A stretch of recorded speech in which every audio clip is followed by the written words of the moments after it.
कि ना मैं बदलूंगा ना मेरा अंदाज बदलेगा, बदलना आपको पड़ेगा वरना। कोई धमकी मिली हो आपको? वो मुख्यमंत्री जी के अपर सचिव है, उन्होंने 4 करोड़ का मानहानि का मुकदमा ठोका हुआ है। पुष्कर सिंह धामी जी के भी 3 साल निकल गए, कभी याद नहीं किया।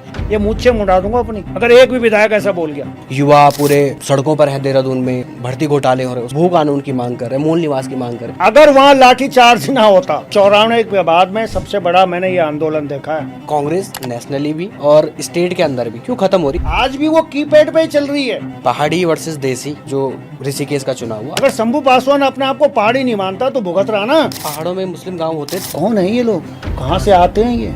कि 1950 में जो जहाँ था वो वहीं का मूल निवासी है। उत्तराखंड की संस्कृति, देखिए, उत्तराखंड की संस्कृति अगर देखनी है तो हमें जौनसार जाना। उनके यहाँ महासु महाराज को मानते, और कोई मंदिर ही नहीं है। ओबीसी का आरक्षण पता कहाँ है आप? हमारे यहाँ टिहरी, पौड़ी, चमोली, कोई कल्चर नहीं है। सोशल मीडिया वाला कल्चर हो गया। क्या सोर्स रहता है रेवेन्यू का? जब हमारे गले में सूचना वाला पट्टा है ही नहीं। देखिए, फेसबुक और यूट्यूब से हमें भी रेवेन्यू मिलता है।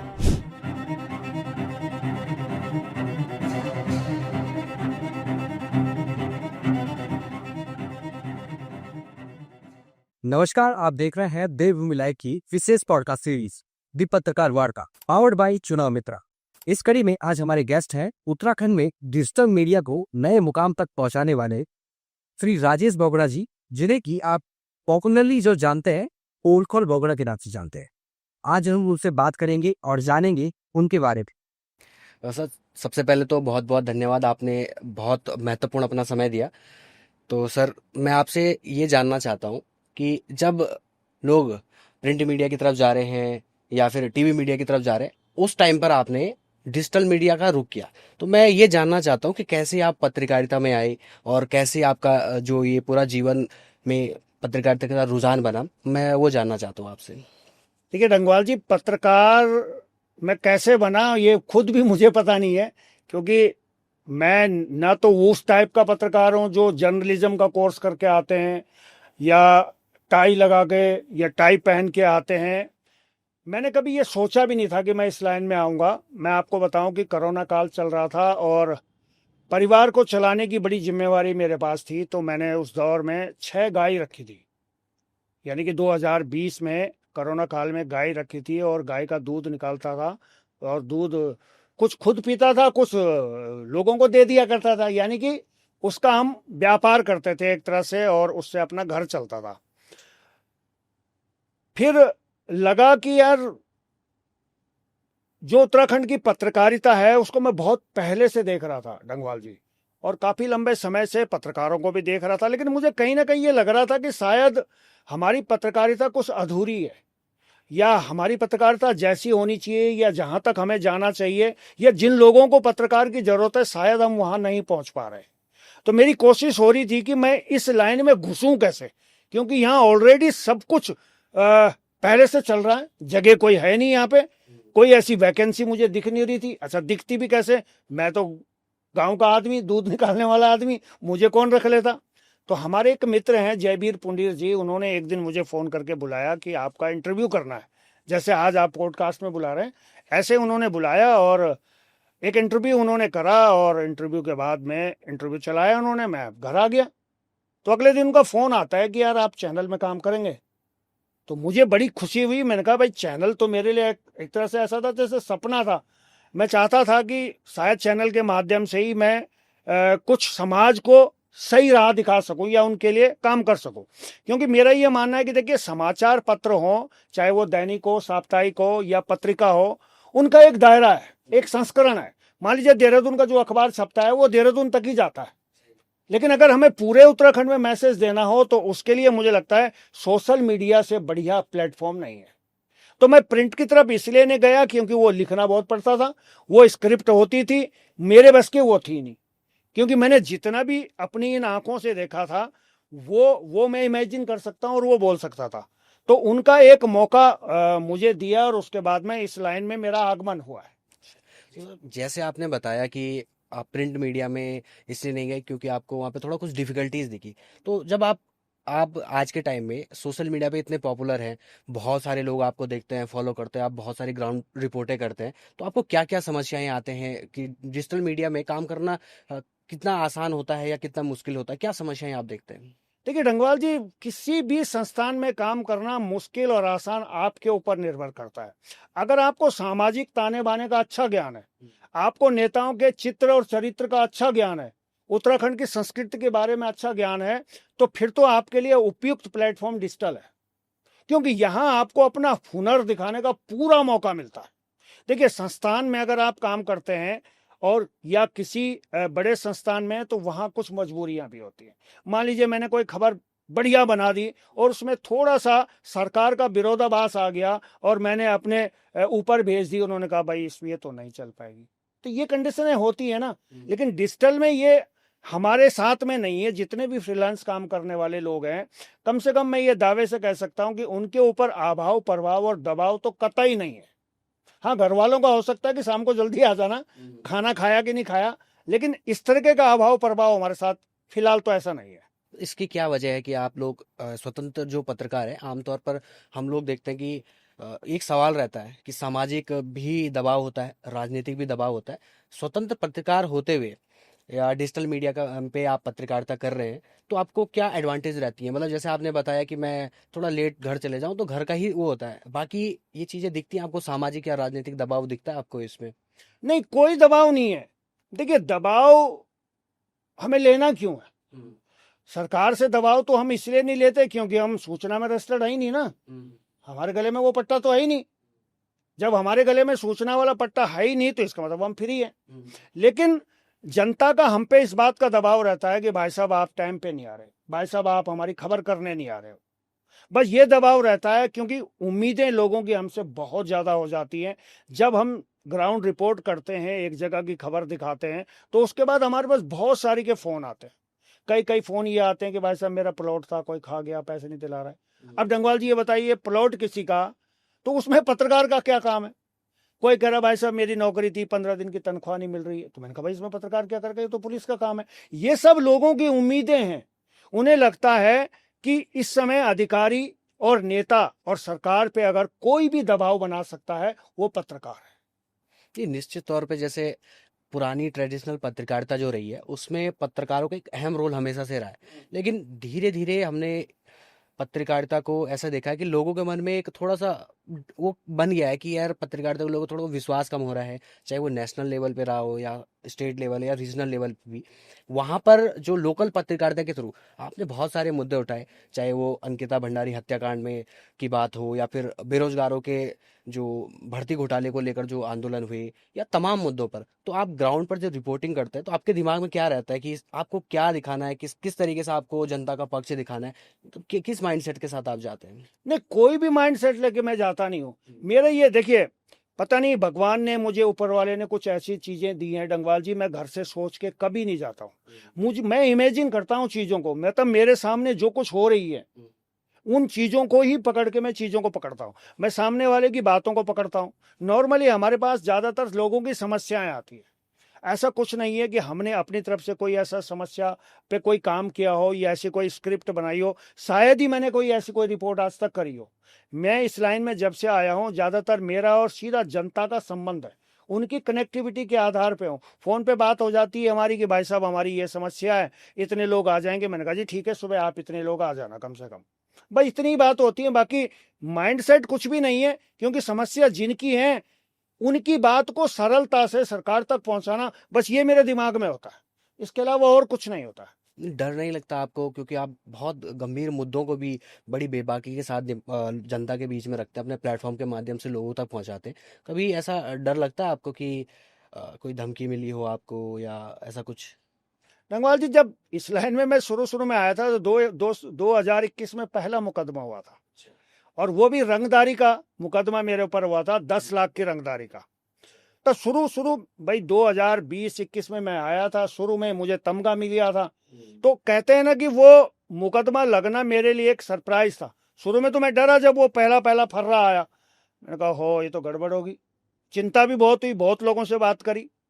लेकिन उसके बाद में फिर एक महेश नेगी थे द्वाराहाट के विधायक, उनका कोई मामला था और उस पे भी उन्होंने इतना बड़ा फर्रा मुझे भेज दिया था, वो मैंने फाड़ के फेंक दिया। 3-4 फर्रे मैंने फाड़ के फेंक दिए। मुझे पता, मैं इस सिस्टम को समझने लगा था डंगवाल जी कि यार ये जो मुकदमे होते हैं आधे से ज्यादा तो डराने के लिए होते हैं। तो पहली बात तो इनसे डरना ही बंद कर दो। जिस दिन हम डरना बंद कर देंगे उस दिन हमसे मुकदमे करने वाले डरेंगे। मेरा अपना ये मानना है। उस दिन के बाद डर गया। जो रिसेंटली का भी एक मुकदमा है वो मुख्यमंत्री जी के अपर सचिव है, उन्होंने 4 करोड़ का मानहानि का मुकदमा ठोका हुआ है। भाई मैंने कोई रिपोर्ट करी है और अपने अंदाज में करी है। भाई अगर सलमान खान कोई फिल्म बनाएगा तो सलमान खान का स्टाइल चलेगा। जॉनी लीवर अगर लोगों को हंसाएगा तो जॉनी लीवर स्टाइल में करेगा। और लता मंगेशकर गाएगी तो आशा भोसले की आवाज में तो नहीं गाएगी, गाएगी तो अपनी आवाज में ना। तो मैंने भी अपने स्टाइल में खबर कर दी, साहब को बुरी लग गई। अब साहब को बुरी लगी तो ये तो मेरा स्टाइल है ना, इसमें मेरी तो कोई गलती नहीं है। तो इसलिए उन्होंने मानहानि का मुकदमा कर दिया है और हम भी तैयार हैं मुकदमा के पैरवी करने के लिए, हम भी अपना पक्ष रखेंगे। लेकिन मैं कह रहा हूं कि वो ड्यू की एड आती है ना, ड्यू की एड आपने भी देखी होगी, डर के आगे जीत है। और ये भी सुना होगा गब्बर सिंह का एक डायलॉग था कि जो डर गया सो मर गया। तो फिल्मों का मेरे ऊपर बड़ा असर है। ये 2 विज्ञापनों को और एक तीसरा विज्ञापन और है, पहले इस्तेमाल करो फिर विश्वास करो। कुछ विज्ञापन मेरे दिमाग में है, मुझे पता है कि अगर डर गए तो यहां मगरमच्छ खा जाएंगे। अब डरने का नहीं, डराने का है। ये थोड़ा सा मैंने सिद्धांत बना लिया है। ऐसा नहीं है कि मैं डरता नहीं हूं, हाँ गलत करने से मैं डरता हूं, लेकिन अगर मैं गलत नहीं हूं तो मैं नहीं डरूंगा जी। डरना आपको पड़ेगा, मैं कतई नहीं डरूंगा। मेरा एक स्लोगन भी है कि ना मैं बदलूंगा ना मेरा अंदाज बदलेगा, बदलना आपको पड़ेगा, वरना में थोड़ा अभी टाइम है। तो सर जैसे आपकी ना इतनी एनर्जी मैं देखता हूँ, ग्राउंड रिपोर्टिंग जब आप कर रहे होते हो तब भी मुझे दिखती है एनर्जी। तो आपके जीवन में ऐसा कौन सा मोड़ आया कि आपने बिल्कुल जो आपका राजनीतिक बैकग्राउंड भी, मुझे जहाँ तक ध्यान है राजनीतिक बैकग्राउंड भी आपका रहा, राजनीति में भी कुछ वक्त के लिए आप सक्रिय रहे और वहां पर भी आपने काम किया। तो ये पत्रकारिता की तरफ आने का एकदम से आपका कैसे ट्रेंड बना? मतलब कोई ऐसा कोई व्यक्तिगत वो था कुछ, या आपने ऐसे ही मन बना लिया? नहीं, पत्रकारिता से पहले बहुत सारे के काम, मतलब घर गृहस्थी से लेके सामाजिक जीवन में करे। राजनीतिक दल भी ज्वाइन करा और शायद इसलिए ज्वाइन करा कि शायद उस राजनीतिक दल के माध्यम से अपने राज्य का कुछ भला कर पाऊं, ऐसा मेरा मन में था। हाँ, लेकिन ऐसे मंसूबे फिलहाल पार्टियों के नहीं थे और शायद इसीलिए यहाँ की जनता का मोह भंग भी हुआ है उनसे। आज वो कहीं धरातल पे है नहीं। तो सही समय पे मैं वहां से वापस आ गया, मतलब 2022 से पहले पहले मैंने उनके प्रभारी को कह दिया कि मैं अब छोड़ने जा रहा हूं, क्योंकि अब आपके सिद्धांत और हमारे सिद्धांत आपस में कम मेल खा रहे हैं। और मैं ये भी बता दूं डंगवाल जी की अगर राजनीतिक महत्वाकांक्षा होती तो शायद राजनीतिक दल छोड़ने के बाद मैं कहीं बीजेपी में जाता, कांग्रेस में जाता, यूकेडी में जाता, लेकिन मैं कहीं नहीं गया। अब मैंने ये सोचा है कि एक प्लेटफॉर्म तो मेरे हाथ से चला गया, वहां तो मैं सफल नहीं हुआ, और जो मेरा उद्देश्य था, जिस उद्देश्य के लिए मैं इस लाइन में आया हूं, शायद वो उद्देश्य पूरा नहीं होगा। लेकिन वो हमारे एक मित्र जो हमें इस लाइन में लाए थे, मैं उनका बार बार धन्यवाद देता हूं। और उसके बाद में थोड़ा सा मेरे अंदर पोल खोल बहुगुणा मैंने एक नाम रखा था, मतलब फेसबुक आईडी थी मेरी, राजेश बहुगुणा के नाम से थी। मैंने एक दिन उसे पोल खोल बहुगुणा रख दिया। तो मेरे बहुत सारे के रिश्तेदारों के फोन आए, घर वालों के, तू पागल हो गया, ये क्या है, तू बहुगुणा है, तो ये पोल खोल क्या रखा है? तो मुझे लगा कि मैंने कुछ गड़बड़ तो नहीं रख दिया, लेकिन मैंने फिर उस टाइटल के अनुसार कुछ खुलासे करने शुरू करे। फेसबुक पे ही लाइव आता था शाम को हर शनिवार को, तो लोगों को वो थोड़ा सा डंगवाल जी जचने लगा, अच्छा लगने लगा। तो उसमें कुछ कमेंट अच्छे आने लगे, उनका पोल खोल भाई बहुत बढ़िया काम कर रहे हो। तो मुझे लगा कि ये जो ट्रेंड है, लोगों की समस्या, लोगों की जो उनकी उम्मीदें हैं, उसको पोल खोल के नाम से खोलूं तो शायद ठीक लगेगा। तो धीरे धीरे जब इसको कंटिन्यू करता रहा तो लोगों ने फिर उसको मतलब आसानी से पचा लिया और उनको लगा कि हाँ ये ठीक है। तो इस तरह से जो पोल खोल मैंने रखा है वो इसलिए रखा है कि शायद जो काम मुझे वहां पार्टी में रह के करना चाहिए था, या जो अधूरा काम मैं नहीं कर पाया, अब शायद इस टाइटल के बदौलत मैं उस काम को कर पाऊंगा। जैसे आपने नाम भी रखा, मैं ये पूछने ही वाला था आपसे कि आपके इस नाम के पीछे का राज क्या है, तो आपने बता ही दिया।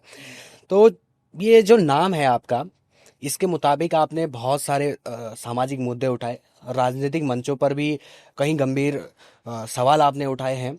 मैं आपसे जानना चाहता हूँ कि जब 2022 का विधानसभा चुनाव हो रहा था, तमाम बड़े बड़े मीडिया हाउस, राज्य की मीडिया केजरीवाल का इंटरव्यू लेने के लिए भाग रही थी उनके पीछे। लेकिन अगले दिन मैं देखता हूँ कि आप उनका इंटरव्यू ले रहे हैं। तो कैसा अनुभव था, क्या हुआ, मतलब थोड़ा बताइए आप उस बारे में। देखिए, अपने जो मुख्यमंत्री हैं, 11 मुख्यमंत्री अभी तक हमें मिले हैं। मैं आज तक अपने मुख्यमंत्री का इंटरव्यू नहीं कर पाया। सरप्राइज है ये कि जिस राज्य में मैं रहता हूं डंगवाल जी, उस राज्य के एक भी मुख्यमंत्री का इंटरव्यू आज तक मैंने नहीं किया है। न कोई अपॉर्चुनिटी मेरे पास में आई है कि भाई साहब आपको करना चाहिए। लेकिन दिल्ली मुख्यमंत्री कार्यालय से मेरे पास में फोन आता है कि आपको जो है सीएम साहब का एक इंटरव्यू करना है। तो मैंने कहा जी कर देंगे, हम तो जैसे औरों का करते हैं, हमारे लिए तो जैसे सबका करते हैं आपका भी कर देंगे। मैंने तो नरेंद्र सिंह नेगी जी का भी किया, प्रीतम भाई का भी किया। मैंने कहा जी कर देंगे। तो उन्होंने कहा कि ठीक है, आपको कुछ सवाल भेजने पड़ेंगे, 7-8 सवाल। तो मैंने कहा जी 7-8 सवाल करें? नहीं, वो प्रोटोकॉल है हमारा, जितने भी लोग करते हैं ये सब सवाल भेजते हैं।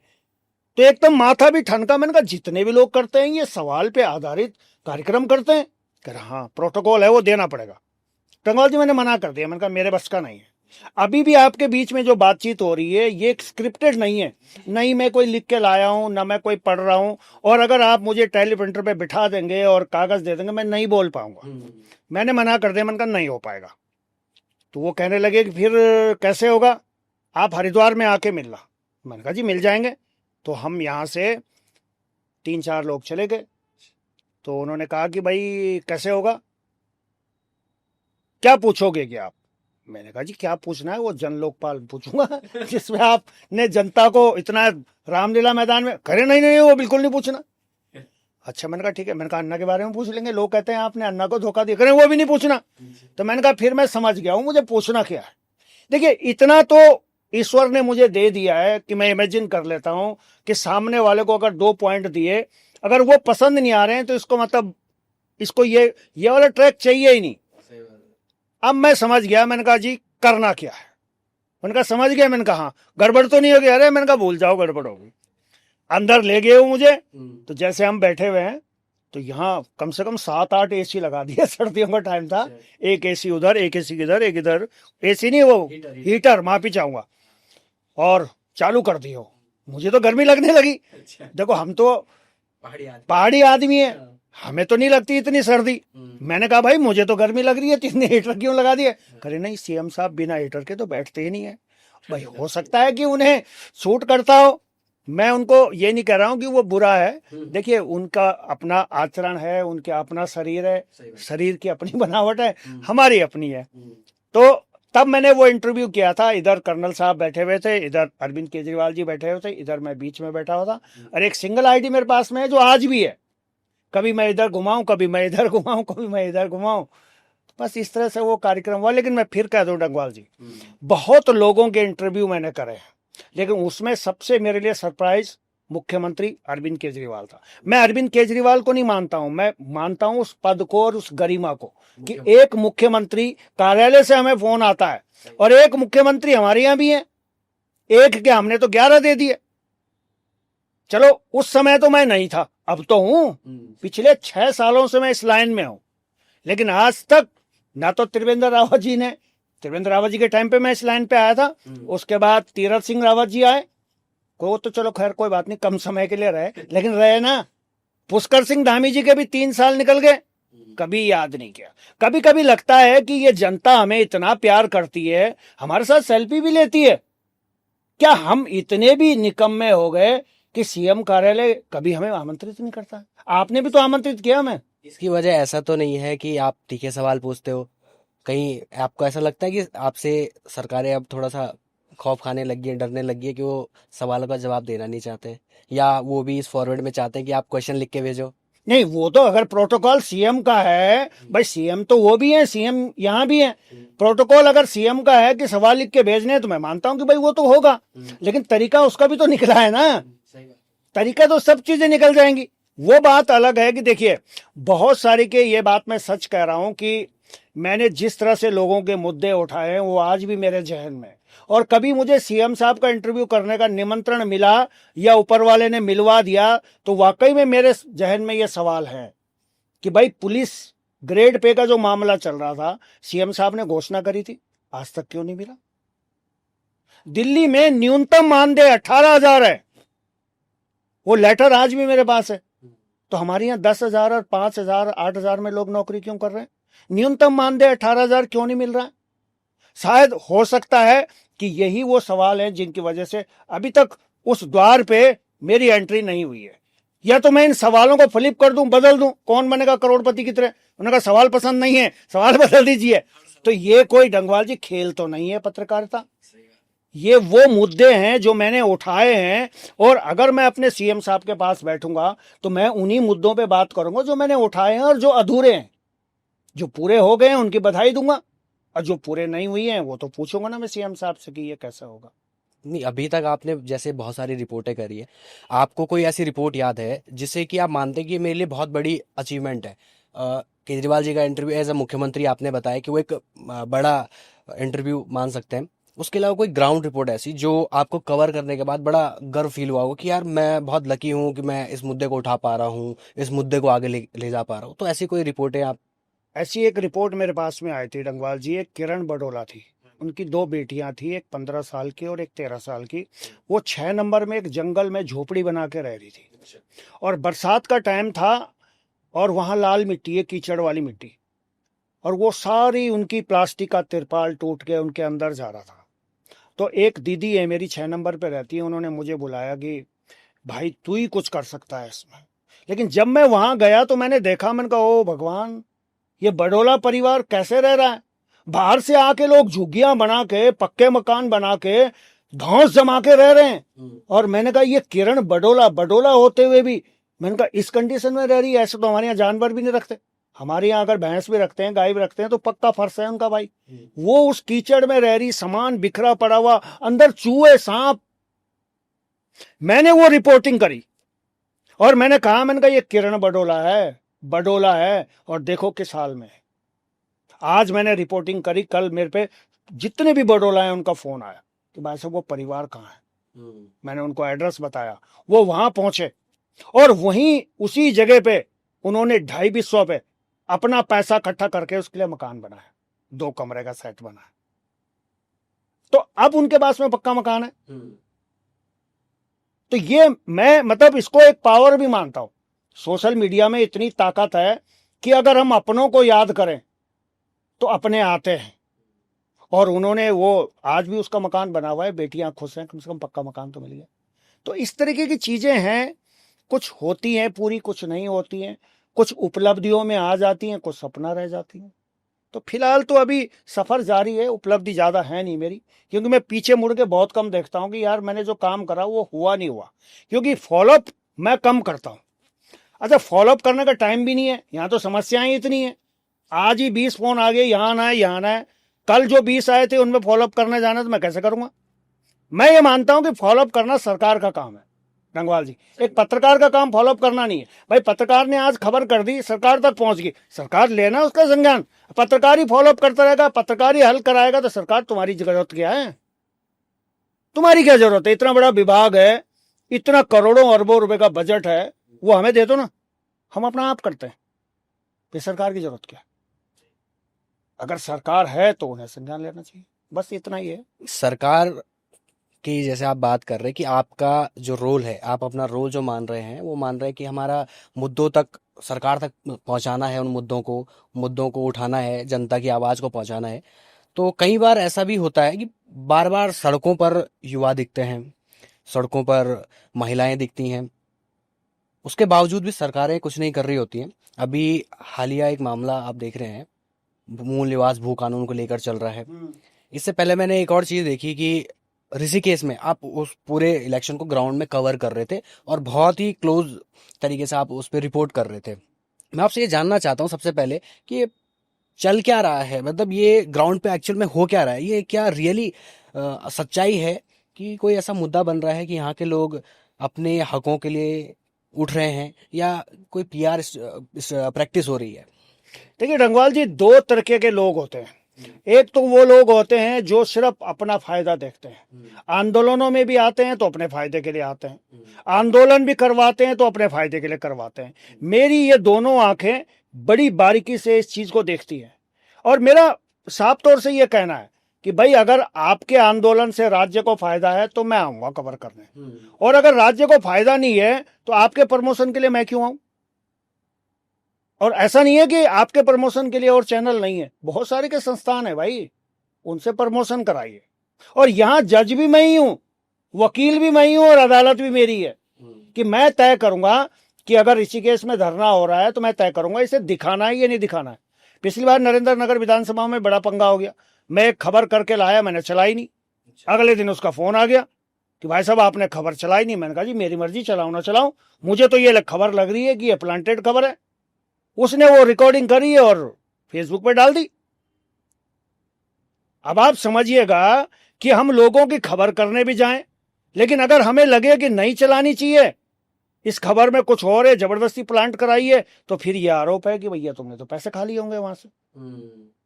तो इस तरह जब मैं इन चीजों को समझ गया, ये लाइन इतनी आसान भी नहीं है डंगवाल जी, इतना हम समझते हैं। ये जितने पत्रकार हैं यहां बड़ी सारी की दुविधाएं भी हैं, समस्याएं भी हैं, और मुकदमों का डर हमेशा रहता है। कभी मतलब ऐसा हुआ है कि किसी मामले में आपको धमकी मिली हो कि ऐसा कर देंगे वैसा कर देंगे? क्योंकि नॉर्मली हम सुनते हैं, लकीली हमारे उत्तराखंड में अभी तक ऐसी घटना नहीं हुई है, बट ऐसी सुनने को मिलती है कि बहुत सारी बार सोशल मीडिया के माध्यम से हमें पता चलता है कि बहुत सारे पत्रकार कहते हैं कि भाई हमें धमकियां मिल रही हैं, हम पे दबाव बनाया जा रहा है। कई बार तो कुछ लोगों को कहते हैं कि हमें तो रात को उठा लिया गया। तो ऐसा क्या जेन्युइनली होता है? देखिए डंगवाल जी, ये अगर हम गलत रिपोर्ट कर रहे हैं या गलत का साथ दे रहे हैं तो इसके चांसेस बढ़ जाते हैं, या हम पैसे लेके काम कर रहे हैं तो भी इसके चांस बढ़ जाते हैं धमकी के। और अगर आप जनता के लिए काम कर रहे हैं तो मुझे नहीं लगता कि धमकी देने की जरूरत है। मैं आज भी चैलेंज से कह रहा हूं, धमकी नहीं मिलेंगी, इन नेताओं को भी नहीं मिलेंगी। जितने हमारे 70 विधायक है ना, ये जनता के लिए काम करना शुरू कर दें, इनको सिक्योरिटी की जरूरत नहीं है, इनके गनर वनर की जरूरत नहीं है इन्हें। अगर ये जनता के लिए काम कर रहे हैं तो गनर नहीं है, लोग तो इन्हें जाते जो है इनके साथ सेल्फी लेंगे, चाय पिलाएंगे, इन्हें कंधे में उठाएंगे। अब ये काम तो करते नहीं है, इन्हें डर है, और सिक्योरिटी डर की वजह से मिली हुई है। अरविंद केजरीवाल कहता था ना दिल्ली में कि मैंने काम किया है तो मुझे वोट देना। आज वो बेशक हार गया हो, लेकिन ये उत्तराखंड के 70 विधायक में से एक कह के दिखा दे कि अगर मैंने काम किया है तो 2027 में मुझे वोट देना, वरना मत देना। ये मुझसे मुड़ा दूंगा अपनी, अगर एक भी विधायक ऐसा बोल गया। क्योंकि ऐसा वही कह सकता है डंगवाल जी जिसने काम किया है। जिसने काम ही नहीं किया हो, मोदी जी के नाम पे जिताओ, वो कैसे ये डायलॉग मार देगा? कितनी बार जीतेंगे? हर बार जीतेंगे जब तक मोदी जी जिंदा है। जो मोदी जी सबकी नैया पार कराते रहेंगे। मतलब ऐसा क्यों है? मतलब एक तरफ हम जन आंदोलन, मैं ये सवाल इसीलिए पूछ रहा था आपको कि एक तरफ हम जन आंदोलनों की बात कर रहे हैं, हमें ऋषिकेश में इतना बड़ा वो दिखता है कि बाहरी वर्सेस पहाड़ी चुनाव हो जाता है पूरा, वो चीज़ दिखती है। दूसरी तरफ हम देखते हैं कि भाई युवा पूरे सड़कों पर हैं देहरादून में, मांगे कर रहे कि जो भर्ती घोटाले हो रहे हैं उसके लेकर मांग कर रहे हैं, भू कानून की मांग कर रहे हैं, मूल निवास की मांग कर रहे हैं। और दूसरी तरफ हम लोग एक आकलन में ये भी डाल देते हैं कि विधायक मोदी के नाम पे जीत गया। तो कैसे पॉसिबल हो रहा है ये चीज़ें? मतलब मैं समझ नहीं पा रहा हूँ, आप अपने अनुभव से क्या देखते हैं आप? देखिए, जनता में ज्यादातर हमारे यहाँ आज भी ऐसा नहीं है कि उन पे मोदी जी का असर नहीं है। मोदी जी के प्रति उनका लगाव भी है, झुकाव भी है, प्यार भी है, लेकिन जरूरी नहीं है कि उतना झुकाव विधायकों के प्रति है, नहीं है। मैं दावे से कह रहा हूं, एक भी विधायक अगर ये कहता है ना मेरी बात उसे बुरी लग रही हो, तो वो निर्दयी लड़के दिखा दे। अगर किसी विधायक की ईगो हर्ट होती है कि यार मैंने ये कह दिया कि मोदी जी के नाम से जीत रहा है, अगर किसी की ईगो हर्ट हो रही है तो वो 27 में निर्दलीय लड़के दिखा दे। जब चुनाव आते हैं तो हमारे यहाँ 5 किलो जो राशन मिलता है ना, वो बहुत बड़ा फैक्टर है। और अभी जो समूह सरकार ने बनाई है ना महिलाओं के, जिसमें लखपति दीदी भी है या उनको लोन भी दे रही है, वो भी एक बहुत बड़ा फैक्टर है। अब महिलाएं और बुजुर्ग ये ज्यादातर मोदी जी की तरफ है। फिर हमारे यहाँ सैनिक बहुल्य इलाका है, शिक्षक बहुल्य इलाका है, ये भी मोदी जी के फैन है। अब जब इतने फैन मोदी जी के हो गए तो बाकी फैन बचे कौन? वो ज्यादातर पॉलिटिकल लोग हैं। जितने भी आप देखोगे ना विरोध कर रहे हैं, कहीं ना कहीं वो पॉलिटिकल है या उनकी कोई इच्छाएं हैं। मैं फिर कह रहा हूं कि इच्छा होना बुरी बात नहीं है, महत्वाकांक्षा होना बुरी बात नहीं है, महत्वाकांक्षा होनी भी चाहिए अगर तरक्की करनी है, लेकिन महत्वाकांक्षा ये हो ना कि मुझे अपने राज्य का भला करना है। ऐसी महत्वाकांक्षा तो हमें दिख नहीं रही ना, किसी में भी नहीं दिख रही। और यही कारण है भी कि 94 के बाद में एक ही आंदोलन हुआ था जो बेरोजगारों का हुआ है, जिसमें इतने युवा गांधी पार्क में इकट्ठा हुए थे डंगवाल जी। कि वो पूरा घटनाक्रम आप ग्राउंड से कवर कर रहे थे, तो मैं जानना चाहूंगा कि आपने आंखों देखा हाल क्या था, मतलब कैसा अनुभव था आपका। आप पूरा देख रहे हैं, युवा एक तरफ है, पुलिस दूसरी तरफ है, और एक घटनाक्रम होता है और आप उसकी ग्राउंड से रिपोर्टिंग कर रहे थे, तो क्या था, मतलब आप थोड़ा बताइए उसके बारे में। देखिए, वो जो घटना थी वो 1-2 दिन पहले जो उनके नेता हैं हाँ, बॉबी पंवार, वो गांधी पार्क में थे। रात को उनके ऊपर कुछ अत्याचार हुआ और वो वीडियो जब वायरल हुए हैं तो लोगों को बहुत बुरा लगा है, और खास करके युवाओं को बहुत बुरा लगा है। शुरू में हम भी नहीं मान रहे थे कि इतने लोग हो जाएंगे, हमने कहा 1000 होंगे, 2000 होंगे, 2500 होंगे। लेकिन डंगवाल जी, जब लोग आए ना, युवा आए, तो पुलिस दिख नहीं रही थी कहीं। ये लगा लीजिए, पुलिस कम पड़ गई थी। वैसे ही हमारे पूरे उत्तराखंड में 15,000 पुलिस है। अब आप मान के चलिए, अगर वहां लाठीचार्ज ना होता, 2 जगह लाठीचार्ज हुआ है, और उस समय भी मैं बिल्कुल उस समय मैं रिपोर्टिंग कर ही रहा था जब वो घंटाघर पे लाठीचार्ज हुआ है। मैं कह तो रहा हूं कि 94 के बाद में सबसे बड़ा मैंने ये आंदोलन देखा है, और वो निस्वार्थ आंदोलन था। बेशक आज बॉबी पंवार चुनाव लड़ गया हो, या आज उसका एम्बिशन किसी पॉलिटिकल पार्टी के प्रति हो, या पॉलिटिकल हो गया हो, वो बात एक अलग है, लेकिन उस समय नहीं था। तो युवा आज भी जुड़ने के लिए तैयार है, लेकिन युवा हमारे यहाँ का, कहते हैं ना, हमारे यहाँ का जो साक्षरता का आंकड़ा है वो बहुत ऊंचा है। हमारे यहाँ डंगवाल जी आदमी पहचान लेता है कि ये कितने पानी में है। ये आईक्यू हमारे यहाँ के लोगों का बहुत अच्छा है। नहीं, एक चीज मैंने देखी जो आपने बताया कि अभी बॉबी पंवार चुनाव लड़े, लोकसभा का चुनाव लड़े, और उनको वोट भी बहुत अच्छा पड़ा। यहाँ तक कि नेशनल पार्टीज भाजपा और कांग्रेस दोनों के लिए बड़ी मुश्किलात हो गई कि क्या करें। और पहली बात तो सबसे पहले मैं ये जानना चाहता हूँ कि बॉबी पंवार इतने वोट लाने का कारण क्या था? क्या सिर्फ वो आंदोलन एक कारण है, या कोई अलग इनकी बैकग्राउंड हिस्ट्री भी है कि उस तरीके से भी इनका कुछ वोट, पहले से वोट बैंक रहा हो या कुछ? नहीं, ऐसा नहीं है। देखिए, पिछले बॉबी को तकरीबन 19 में चुनाव हुए थे, और इस समय चल रहा है हमारा 25। तो बहुत लंबे समय से हमारे यहाँ राजनीतिक विकल्प की जरूरत महसूस होती है। स्पेस है, वो वैक्यूम है, तो उस वैक्यूम को भरा है बॉबी ने। अब जब रानी एक तरफ थी, दूसरी तरफ हमारे घुनसोला थे, तो एक युवा ऐसा दिखा जिसने सड़कों पे आंदोलन करा है। तो लोगों को लगा कि हाँ, ये लड़का कर सकता है, लेकिन सबको नहीं लगा। मतलब आप ये लगा लीजिए कि 11 विधानसभाएं एक लोकसभा में आती है, सबको नहीं लगा कि हाँ, ये सांसद बनना चाहिए। अगर सबको लगता तो वो तो सांसद बन जाता, लेकिन हाँ, कुछ % लोगों को लगा है, और उसका परिणाम मिला भी है। लेकिन मैं फिर बता दूं, इसका यह मतलब नहीं है कि विधानसभा में भी यही रिपीट होगा। पैटर्न अलग अलग है। आप निकाय के चुनाव देख लीजिए, उसका पैटर्न अलग है, लोकसभा का पैटर्न अलग है, और विधानसभा का पैटर्न अलग है। तो अभी बहुत सारी की तिकड़मबाजी चल रही है राजधानी देहरादून में। हमारे अगल बगल से भी मिसाइलें निकलती हैं। हम भी कभी कभी ठंडक और गर्मी महसूस कर लेते हैं, क्योंकि हम पत्रकार हैं, हमारे पास बहुत सारी की चीजें आती हैं। लेकिन मैं फिर कह रहा हूं, मेरा मापदंड, एक क्राइटेरिया यही है, चाहे वो बॉबी हो, चाहे वो शांति प्रसाद भट्ट हो, चाहे भाजपा हो, चाहे कांग्रेस हो, मैं अपने कैमरे में उन दल को, उन व्यक्तियों को लूंगा अगर मुझे लग रहा हो कि ये राज्य हित में है। मैंने फिर कहा, जज भी मैं ही हूं, वकील भी मैं ही हूं, अदालत भी मेरी है, तो सब कुछ मैं ही हूं, और तय भी मुझे कर रहा है। तो इसलिए कई लोग मेरे से नाराज हो जाते हैं कि भाई साहब, आप तो हमें कवर करते ही नहीं। लेकिन मैं अंदर से सोचता हूं, मैंने कहा, आपको कवर करके करूंगा क्या मैं? आपकी तो नीति, कांग्रेस के लोग हैं, हम सारे लोग होते। देखिए, कांग्रेस के ज्यादा होंगे, कवर नहीं। चमक धमक किसे बुरी लगती है? आज के दौर में हर आदमी चमकना चाहता है। फेयर एंड लवली तो काम कर नहीं रही आजकल। उसने कहा, भैया यही है, 2-4 मीडिया वाले, इन्हें बुला लो। नहीं, हालिया दौर में कांग्रेस बहुत ही निष्क्रिय कहें, या ये कहें कि वो जो वैक्यूम था, विधानसभा जो चुनाव हुए हमारे, उसके बाद ठीक ठाक था, मतलब इतना बहुत बुरा ऐसा नहीं था कि बहुत पीछे कांग्रेस रही, ठीक ठाक थी, एक ठीक ठाक विपक्ष था। उसके बावजूद वो चीजें दिखी नहीं ग्राउंड पे। और लोकसभा चुनाव में तो बिल्कुल एक तरफा ही मामला बन गया। थोड़ा सा गणेश गोदियाल ने एक इस कोशिश करी बनाने का, बट बाकी कुछ नहीं दिखा। आप क्या कारण मानते हैं कि कांग्रेस नेशनली भी और स्टेट के अंदर भी क्यों खत्म हो रही? ग्राउंड पे लोगों का क्या रिएक्शन है, लोग कैसे देखते हैं इस चीज को? देखिए, हर चीज वक्त के साथ बदलती है और वक्त के साथ बदलना भी चाहिए। भाई आप हैं या हम हैं, पहले कीपैड वाला फोन इस्तेमाल करते थे, शुरू में वही आए थे।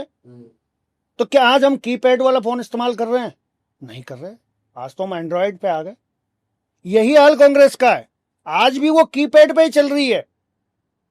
आप यूकेडी को और कांग्रेस को उठा के देख लीजिए, आज भी बुजुर्ग ही चला रहे हैं। मेरा इंटरव्यू बुजुर्ग क्यों नहीं कर रहा है? आप कर रहे हैं ना, क्योंकि आपने जितने नजदीक से चीजों को देखा है वो आपके सवाल बनते हैं। लेकिन कांग्रेस में आज भी यही परिपाटी है कि भाई साहब मेरा क्या होगा, मेरा कौन होगा। तो जब मेरा क्या होगा और इस कुर्सी पे मेरा नहीं होगा तो फिर तो मैं चलने नहीं दूंगा। जब ये सिद्धांत चलेंगे, और भाजपा ने इसका पूरा फायदा उठाया है, वो अच्छे से जानती है, उनकी R&D है। उन्होंने बड़ी बड़ी लैबोरेटरी खोल रखी है कांग्रेस में कि भाई मंथन करो क्या कस कस चलता है इनका, कहाँ से क्या काटा चलता है। जाए। हाँ, इसी पे देखिए भाजपा इस मामले में निपुण है। नहीं, जरूरी है, वो तारीफ के योग्य है उस विषय पे। बिल्कुल है।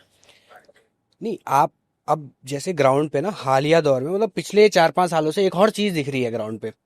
एक और नया मसला निकल के आ रहा है कि पहाड़ी वर्सेस देसी। और उसमें भी एक सब वो बन गया है कि गढ़वाली वर्सेस कुमाऊनी। तो आपको दिखता है ग्राउंड पे, मतलब ये एक्चुअल है या फिर ये सिर्फ हवा बनाई जा रही है, PR के थ्रू कर रहे हैं ये सारी चीजें? जंगवाल जी, पहले तो मैं ये जानना चाहूंगा कि जो लोग कह रहे हैं ना कि मैदानी मैदानी है का, ये तो पहाड़ी राज्य है भाई। ऋषिकेश में जो चुनाव हुआ वहां पर शंभू पासवान BJP के कैंडिडेट रहते हैं। पहाड़ी। हाँ, मैदानी या भारी दोनों चीजों को मैं उस तरीके से कह रहा हूँ। मैदानी भी चलो ये हो जाता है, लेकिन पहाड़ी शब्द इसलिए ज्यादा वो हो जाता है क्योंकि एक हो रहा है पहाड़ी क्षेत्रों में, ज्यादा पहाड़ी को लेकर एक बढ़िया कॉल बन रही है। तो शंभू पासवान यहाँ पर चुनाव लड़ते हैं। उनके इधर से कांग्रेस के भी जादव जी, हाँ जाटव जी लड़ते हैं। और मास्टर जी एक नया चेहरा बन के, जो कि स्वाभिमान मोर्चा जो आज में बन चुका है, उनके द्वारा, बॉबी पवार द्वारा समर्थित रहे या मोहित डिमरी द्वारा समर्थित रहे। तो आपने ग्राउंड में जब रिपोर्ट आप कर रहे तो आपने एक बात मैंने देखी जो, तो आपने आपके अंदर भी एक पहाड़ी वाला थोड़ा सा मुझे दिख रहा था कि आप पहाड़ के लिए चिंतित है। आप चाहते हैं कि पहाड़ को सही नेतृत्व मिले, पहाड़ के लोगों को सही नेतृत्व मिले। तो कैसे, मतलब क्या थॉट प्रोसेस था आपका इस चीज को लेकर, पूरे चुनाव को लेकर? जो ऋषिकेश का चुनाव हुआ, आप उसको कितना सही मानते हैं या गलत मानते हैं? ये डंगवाल जी देखिए, पहाड़ में रहने वाला हर आदमी पहाड़ी है। अगर शंभू पासवान अपने आप को पहाड़ी नहीं मानता तो भुगत रहा ना। मैं फिर कह रहा हूं कि भाई उत्तराखंड पहाड़ी राज्य है ना, पर्वतीय राज्य है। तो मैदानी यहां कहां से गया? क्यों कह रहा हूं कि मैं मैदानी हूं? और ये जो लोग निकल के आ रहे हैं कि भाई साहब हम मैदानी हैं, पहाड़ मैदान मत करो, तुम ही तो कर रहे हो मैदान मैदान। हम तो पहाड़ी हैं और पहाड़ी प्रदेश है, पर्वतीय राज्य है। तुम्हें संकट क्यों हो रहा भैया अपने आप को पहाड़ी कहने में? क्यों नहीं एक्सेप्ट कर रहे कि हम पहाड़ी हैं? भाई बिहार में रहने वाला बिहारी, पंजाब में रहने वाला पंजाबी, मद्रास में रहने वाला मद्रासी, और हम कहें कि यहाँ पहाड़ी है तो इन्हें संकट हो रहा। क्यों हो रहा भैया? और जिन्हें संकट हो रहा है वो छोड़ दो ना ये राज्य यार। अगर आपको यहाँ दिक्कत लग रही है तो फिर क्यों हो यहाँ? रहना ही नहीं चाहिए। मैं ये कह रहा हूं कि देखिए, हमारा राज्य बहुत सुंदर है और इस राज्य में रहने वाला हर आदमी पर्वतीय मूल का है। बस ये है कि वो भाषा नहीं बोल पाता। ना बोले कोई बात नहीं, लेकिन एक्सेप्ट तो करें कि भाई मैं यहीं का हूं। एक्सेप्ट भी नहीं करोगे, और एक्सेप्ट वही आदमी नहीं करता जो इसका दोहन करता है। मैं आपको हकीकत बता दूं, ये परिवार में भी होता है। परिवार के साथ में वो आदमी नहीं चलता, वो बेटा नहीं चलता जो परिवार को लूटता है। तो ऐसे ही जितने भी लोग कह रहे हैं ना कि मैदानी महासभा है, मैदानी लोगों को गालियां दी जा रही है, मैं सबको कह रहा हूं कि आप कोई मैदानी नहीं हो भाई। आप सब पर्वतीय लोग हो। आप पर्वतीय मूल के नहीं हो, लेकिन पर्वतीय तो हो ना। आप मानो तो सही अपना आप को। जिस दिन आप मानना शुरू कर दोगे उस दिन हम सारे एक हो जाएंगे। लेकिन अंतर यही है कि मैं उधम सिंह नगर में रहता हूं। अरे ठीक है, वो जगह प्लेन है, 2 जिले प्लेन हो गए, तो क्या ये मैदानी प्रदेश हो जाएगा? नहीं होएगा ना। अगर हमारे पास में 9 जिले पर्वतीय हैं तो बहुमत तो उनका है ना। और अवधारणा भी यही थी जब हमने राज्य मांगा, जो भी पर्वतीय राज्य है इसे अलग दे दो, हमारा डेवलपमेंट नहीं हो पा रहा है। तो कुछ लोगों को तिल का ताड़ बनाने की आदत पड़ी है। अब रही बात शंभू पासवान की और दीपक जाटव की, वो दोनों ही यहाँ के मूल के साथ समावेश ही नहीं हो पा रहे। मैं उनको बाहर का इसलिए कहता हूं क्योंकि अगर आप यहां रह के यहाँ की संस्कृति को अपना रहे हो, यहाँ की बोली भाषा को अपना रहे हो, यहाँ के लोगों के साथ घुल मिल जा रहे हो, तो फिर तो आप यहीं के होगे ना। डंगवाल जी, हमारे यहाँ टिहरी में आज भी मुस्लिम परिवार रहते हैं और वो सब गढ़वाली में बात करते हैं ना। यानी कि उन्होंने यहाँ की कुछ चीजें अपनाई ना।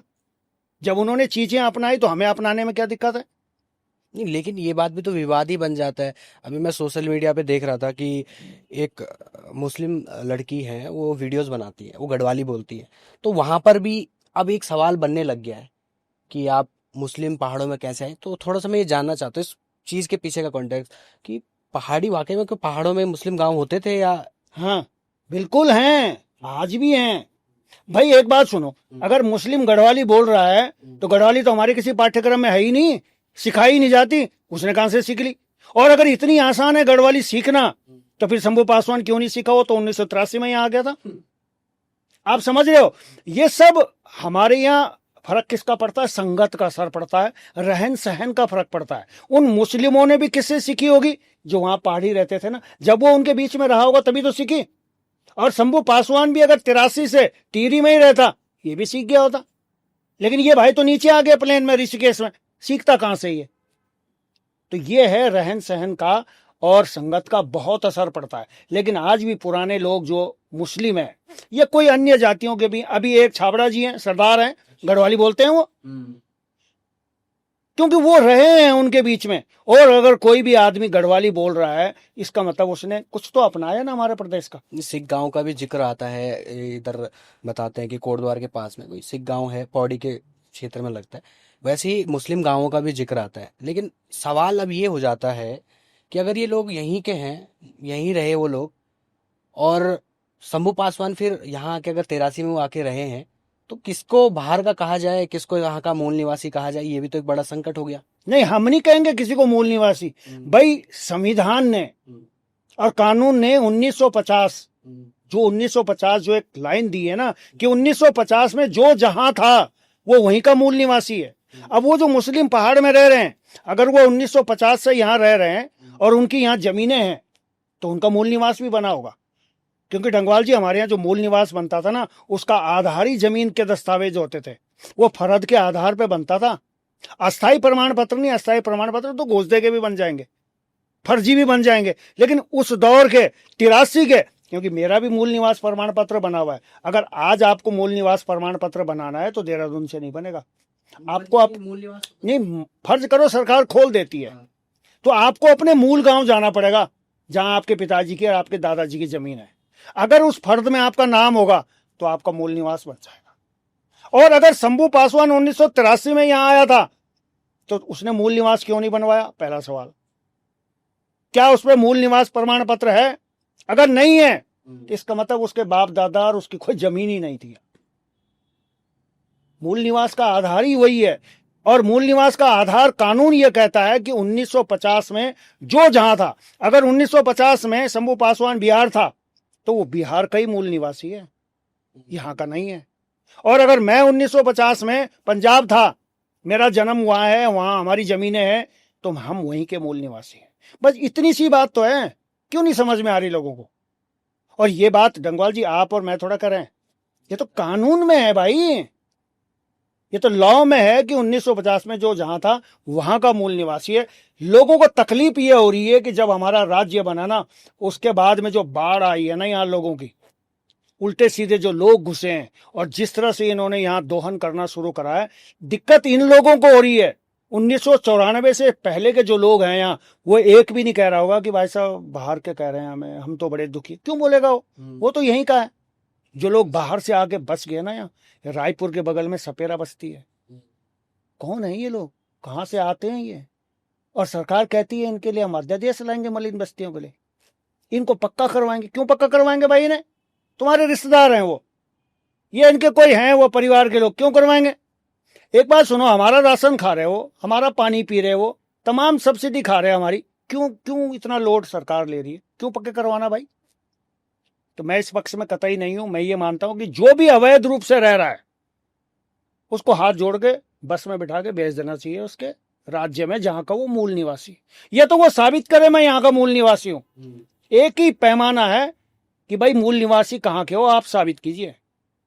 यहां के हो तो दो, उसको अधिकार दो, पक्के मकान दो। और अगर आप मध्य प्रदेश के मूल निवासी हैं और यहां भी कह रहे हैं कि हमें तो गलत नहीं है क्या? तो सर आपने बहुत ही जरूरी बात और बहुत ही महत्वपूर्ण बिंदुओं को रखा। मैं एक और चीज़ जानना चाहूँगा कि किसी भी प्रदेश की या किसी भी जगह की वहाँ की संस्कृति का एक बहुत इंपॉर्टेंट रोल होता है वहाँ के हर प्रकार के विकास में। आपने जैसे बताया मुझे कि आप कलाकारों से मिलते हैं, बहुत सारे कलाकार से, अब तो काफ़ी सारी फिल्में भी आती हैं और जहाँ तक मुझे ध्यान है आप एक फिल्म का पार्ट भी रहे हैं। तो हाँ, मैं उस बारे में भी आपसे जानना चाहूँगा। थोड़ा आप मुझे उस फिल्म के बारे में भी बताएं और उत्तराखंड की संस्कृति को लेकर जो काम हो रहा है उसके बारे में आप थोड़ा सा अपने अनुभव साझा कीजिए। देखिए, उत्तराखंड की संस्कृति अगर देखनी है तो हमें जौनसार जाना पड़ेगा, हमें रवई जाना पड़ेगा, हमें चक्राता जाना पड़ेगा। यूं तो संस्कृति सब जगह है, लेकिन बचा किसने रखी है उस पे जाना पड़ेगा। तो वो अभी तक पूर्णता जो बची हुई है वो चक्राता ही है। जौनपुर, जौनसार, चक्राता, उनके अगर आप देखेंगे डंगवाल जी तो उनके महासू महाराज हैं, कोई मंदिर नहीं मिलेगा आपको। महासू महाराज के भाई हैं, उनके मंदिर मिलेंगे, चालदा महाराज मिलेंगे, उनके भाइयों के मंदिर मिलेंगे, लेकिन वो भी महासू महाराज के नाम से। अच्छा, जैसे आपने मासू देवता वाली बात बताई तो मैंने जैसे जहाँ तक मुझे नॉलेज है, मैंने चार भाई मासू का कॉन्सेप्ट मतलब वही समझ में आता है। तो आप इस बारे में भी थोड़ा आप डिटेल से बताएं मुझे, क्योंकि हमारी जो ऑडियंस है, जो नए यंग लोग हैं, उनको बहुत ज़्यादा जानकारी नहीं है। तो थोड़ा मासू देवता नहीं, महासू देवता के बारे में मुझे थोड़ा सा पढ़ना पड़ेगा। जी जी जी, क्योंकि मैं कभी भी कोई चीज गलत नहीं बोलना चाहूंगा। मैं सिर्फ अभी थोड़ा आज ठीक है ठीक है। इस टॉपिक को फिर अगले दिन रख लेते हैं ना, अलग चीजों पे। मैं सिर्फ ये कह रहा हूं कि देखिए, किसी भी जगह की संस्कृति को अगर मजबूत करना है तो आपको बहुत सीमित होना पड़ेगा। अब हमारे यहाँ है क्या, कुछ लोग हो सकता है बुरा भी मान सकते हैं कि मैं ऐसा क्यों कह रहा हूं, लेकिन ये फैक्ट है। उनके यहाँ महासू महाराज को मानते हैं और कोई मंदिर ही नहीं है। और जब उनके यहाँ पूजा होती है ना डंगवाल जी, तो 27 गांव एक साथ आते हैं, 28 गांव, थोक के थोक गांव आते हैं। अब हमारे यहाँ समस्या ये है कि हमने 1 किलोमीटर पे 2 किलोमीटर में मंदिर बना दिए। इससे हो क्या रहा, हमारी आस्था बट गई। हमारे यहाँ मंदिर में कौन जाता है? कोई भी नहीं जा रहा। कुछ महिलाएं जाती हैं पानी चढ़ाने के लिए, अब सबने घर में मंदिर बना दिए। मैं ये नहीं कह रहा हूं कि मंदिर नहीं बनने चाहिए, लेकिन मैं ये कह रहा हूं कि अगर आस्था को हमने और मजबूत करना है तो हमें इस बारे में भी सोचना पड़ेगा कि यार संस्कृति, आस्था ये रवई घाटी में ज्यादा क्यों है? वो लोग अपने मंदिरों के प्रति या अपने महाराज के प्रति इतने निष्ठावान क्यों हैं? हमारे यहाँ लोग सत्संग में भी जाते हैं। अभी एक और भी होने वाला है, वो कोई जया किशोरी जी का। अच्छा, अब देखो ना, मैं क्या कर रहा हूं, आस्था की बात तो कर रहा हूं ना। अब आस्था मजबूत नहीं है, मुझे नहीं लगता कि जौनसार के लोग कहीं जाते होंगे सत्संग सुनने। कई लोग हो सकता है बुरा मान जाए, सत्संग सुनने जाते होंगे, बुरा नहीं मानो बोलो। मैं बता रहा हूं, हमारे यहाँ हमारे इष्ट देवता है ना, सही बात है, कुल देवी हैं। अब उनसे बाहर निकल के हम कहां जाने लगे? सत्संग। यानी हम मूल खो रहे हैं, अपना खो दिया। लेकिन मूल बचा हुआ कहां है? ओबीसी का आरक्षण पता कहां है आपको? चक्राता में। क्यों है उन्हें? ये वो जो इंटीरियर वाली बेल्ट है सिर्फ ओबीसी में, वही क्यों है? क्योंकि उन्होंने अपनी संस्कृति, सभ्यता, परंपरा बचा के रखी है।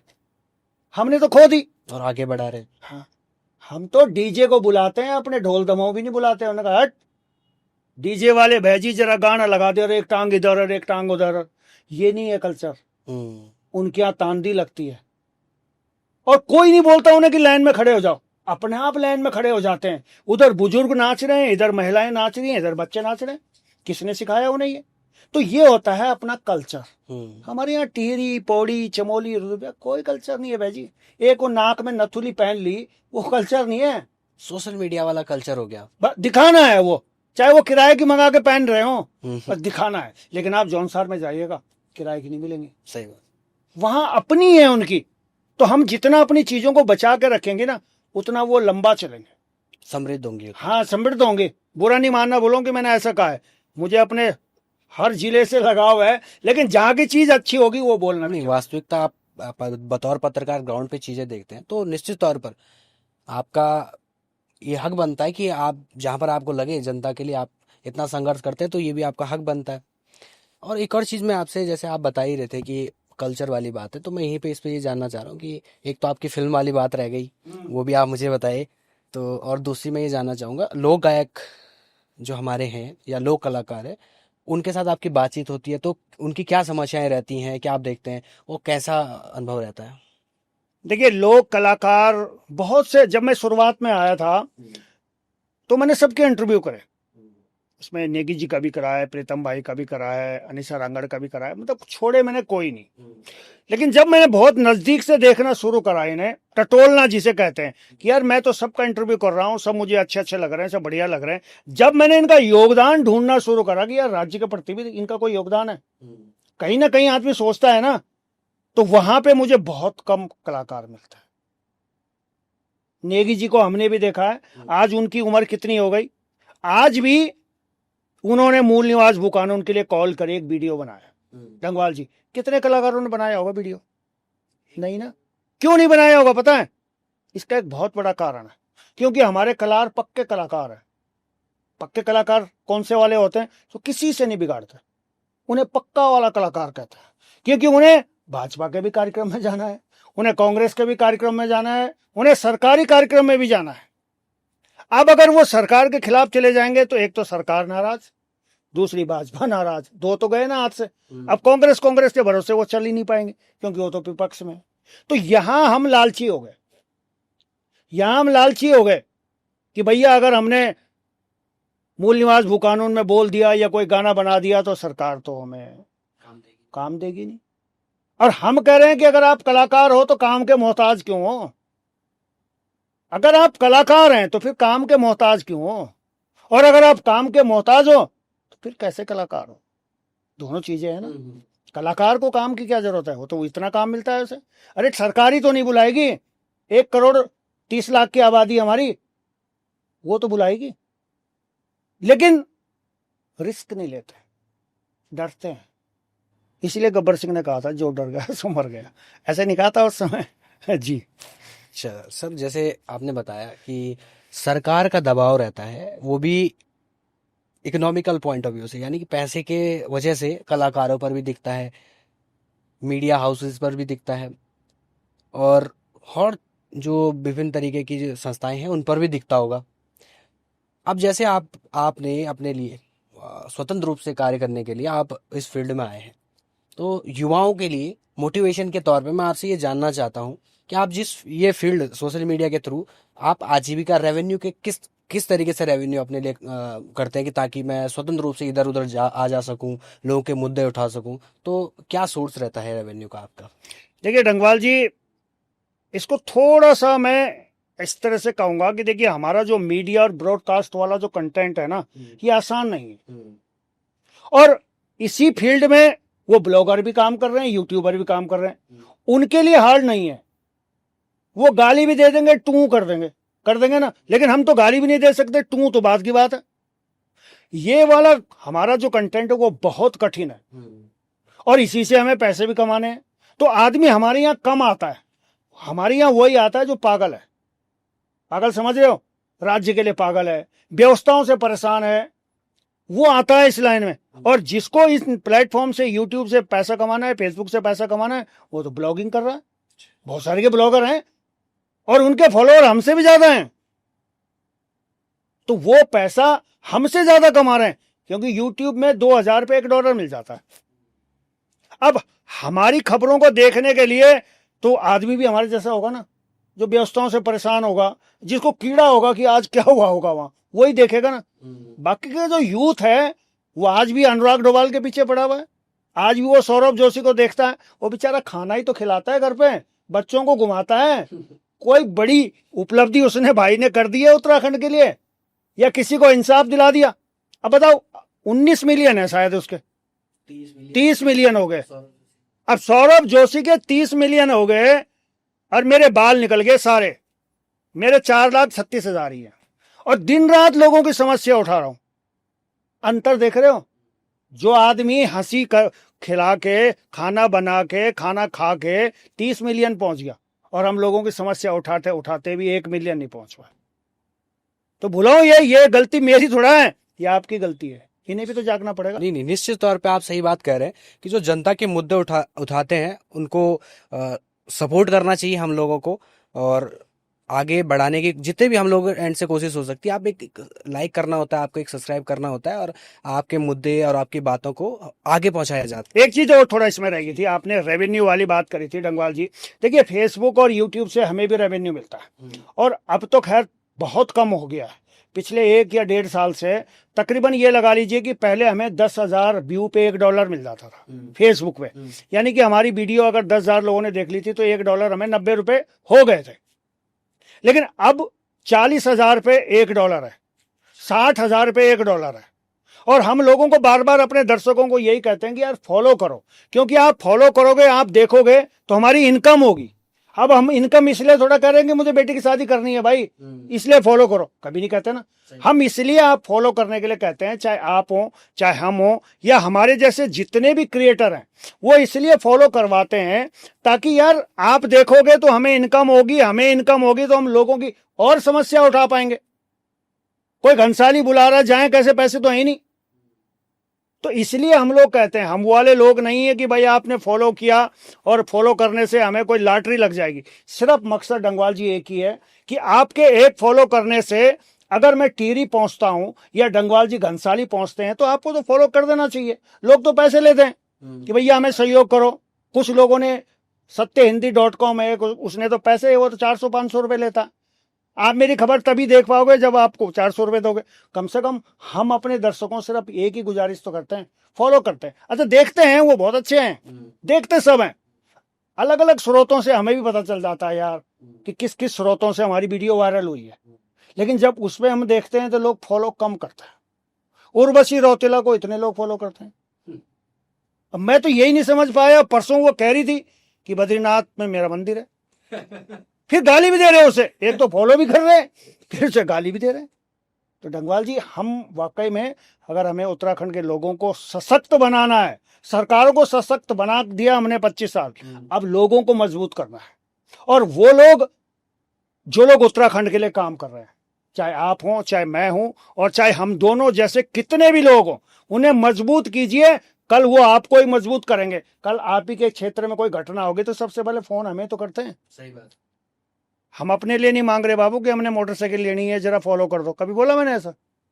या मुझे मोबाइल लेना है, फॉलो कर दो? क्यों बोलूंगा मैं? हम इसलिए कहते हैं कि भाई आपके एक फॉलो करने से अगर हमारे अंदर संसाधन पैदा होते हैं तो हम तो खुश कहेंगे कि ये हमारे फॉलोअरों की देन है, इसलिए फॉलो करने को कहते हैं। बल मिलता है आप लोगों के सहयोग से। ये सब आप पे निर्भर करता है डंगवाल जी, मेरे दर्शकों पे और हमारे दर्शकों पे निर्भर करता है कि हम किस रूप में चलेंगे नहीं चलेंगे। और मैं फिर कह रहा हूं कि जिस रूप में आप स्वीकार करना चाहोगे उस रूप में उतरूंगा। एक फिल्म आई थी ना गोविंदा की और उसकी, छोटे मियाँ बड़े मियाँ, उन्होंने कहा नचा के देख लो, गवा के देख लो, हर चीज में परफेक्ट है। ये जनता जो आदेश करेगी, मेरी अपनी कोई ख्वाहिश नहीं है। 2 बेटियां हैं, दोनों की शादी हो गई डंगवाल जी। एक बेटा है, वो मेरे साथ काम कर रहा है। मैं ये भी बात कहना चाहूंगा, सब लोग अपने बच्चों को सरकारी नौकरी भेज रहे हैं। कोई आर्मी में भेज रहा है, कोई आईएएस की तैयारी करवा रहा, कोई एनडीए की तैयारी करवा रहा। और एक ये राजेश पोलखोल बहुगुणा है जो अपने बेटे को यहां लेके आया कि नहीं, मैं कितना चल पाऊंगा, आपको भी ये जरूरत है उत्तराखंड की, आपने भी ये लोगों की समस्या सुननी है। लेकिन जब हम कहते हैं कि हमारी यहाँ वैकेंसी खाली है तो लोग मेरे से पूछते हैं तनख्वाह कितनी दोगे। और कुछ लोग हम पे आरोप लगाते हैं कि आप तो पैसे लेते। मतलब हम पैसे ना लें लेकिन हम तनख्वाह दे दें। डंगवाल जी कहां से देंगे तनख्वाह? सही बात। तो हम पैसे की जरूरत सबको है, लेकिन हम कहते हैं कि यार सहयोग करा करो। और अगर सहयोग से, आपके सहयोग से अगर हम कहीं पहुंच जाते हैं तो इसमें बुराई क्या है? अमर उजाला, दैनिक जागरण, तमाम अखबार विज्ञापन लेते हैं मोटे मोटे, और कोई गारंटी नहीं है कि कोई खबर आपने दी वो छपेगी कि नहीं छपेगी। यहां हम गारंटी भी देते हैं। तो इसलिए जितने भी ये डिजिटल प्लेटफॉर्म है जो अच्छा काम कर रहे हैं, जिस पे मैं बैठा हूं या जिन्होंने मुझे बिठाया है, और मेरे जैसे इन जैसे जितने भी अच्छे लोग, अगर आपको लगता है कि ये अच्छे काम करते हैं तो फोन करके पूछ भी लिया करो, भैया हाल चाल ठीक है तुम्हारे, कैसे बीत रही है, तनख्वाह कैसे देते होंगे हैं। राजनीतिक दलों को तो बहुत पैसे देते हैं, उन्होंने कहा लो जी मेरी तरफ से चंदा है। चंदे का धंधा वहां दिखता है, क्योंकि वहां लालच होता है ना, अरे 10 लाख दे देंगे तो मेरा लड़का कहीं ना कहीं सेट कर देंगे। हम देखिए लालच तो हम तो नहीं दे सकते हैं डंगवाल जी, लेकिन हम ये कह सकते हैं कि हाँ, आपके साथ आपका नेता खड़ा हो या ना हो, हम खड़े जरूर हैं। तो सबसे पहले तो मैं आपसे ये पूछूंगा, अगर आपको अगला मुख्यमंत्री बना दिया जाए तो पहला काम क्या करेंगे आप? पहला काम क्या करूंगा, वो नायक फिल्म की तरह। देखिए सबसे पहले मैं अपने आप को समझाऊंगा कि पहले जो तू था अब वो तू नहीं है, अब तेरी जिम्मेवारी जनता के प्रति और बढ़ गई है, और पहले तू जिनकी समस्या उठाता था तुझे उनकी समस्या हल करनी है। अगला सवाल मैं आपसे पूछता हूँ, अगला सवाल है कि उत्तराखंड का सबसे बेस्ट मुख्यमंत्री अभी तक किसे मानते हैं आप? ऐसा कोई नजर में है नहीं, नारायण दत्त तिवारी जी थे जिन्होंने, देखिए बेस्ट के मेरे जो नजरिया है, मैं डेवलपमेंट को बेस्ट मानता हूं, लेकिन डेवलपमेंट की अगर मैं बात करूं तो सिर्फ नारायण दत्त तिवारी जी ऐसे थे जिन्होंने एक डेवलपमेंट का मॉडल यहां रखा है। खंडोड़ी जी को भी हम कह सकते हैं, दो को मैं मानता हूं कि दो ने कम से कम राज्य के लिए किया। उत्तराखंड में तीसरा मोर्चा को क्या भविष्य है या नहीं है? देखिए बड़ा वाला समुद्र है, उसमें मगरमच्छ भी हैं, शार्क भी हैं, उसमें कुछ छोटी छोटी मछलियां हैं, अगर वो डर गई तो मर गई, और अगर वो कंधे में बैठ गई शार्क के और मगरमच्छ के तो जीत जाएगी। लेकिन अभी लगता है कि अभी तो लड़ाई लंबी है, लड़ना है भाई, ये तो लंबी लड़ाई है, अभी टाइम लगेगा उसमें, अभी बहुत जल्दबाजी हो जाएगी ये कहना। एक आखिरी सवाल है, उत्तराखंड के युवाओं को आप एक शब्द में क्या संदेश देना चाहते हो? एक शब्द कहूँ या एक वाक्य कहूँ, क्या संदेश देना चाहोगे कि उनके लिए वो लाइफ चेंजिंग आप मानते हो कि वो चीज आप कर लो, वो चीज आप रख लो अपने जीवन में, वो लाइफ चेंजिंग है आपके लिए, जो आप अपने पूरे जीवन से अपने अनुभवों से मानते हैं? मैं ये मानता हूं डंगवाल जी, क्रिएटिव बनो, नौकरी करने से अच्छा नौकरी दो, भाई नौकर मत बनो, इतने क्रिएटिव बन जाओ कि आप 10 लोगों को नौकर रख सको या 10 लोगों को रोजगार दे सको, इतने क्रिएटिव बनो। तो सर आपसे बात करके मैं बहुत अच्छा लगा, और मुझे उम्मीद है जो दर्शक हमारे साथ जुड़े हैं उनको भी बहुत अच्छा लगा होगा, और आपको कैसा लगा हमें कमेंट में ज़रूर बताएं। ऐसे ही आपके लिए हम गेस्ट लेके आते रहेंगे, जिनसे कि आपको भी सीखने को मिलेगा, हमें भी सीखने को मिलेगा। तो तब तक आप देखते रहिए देवभूमि लाइव।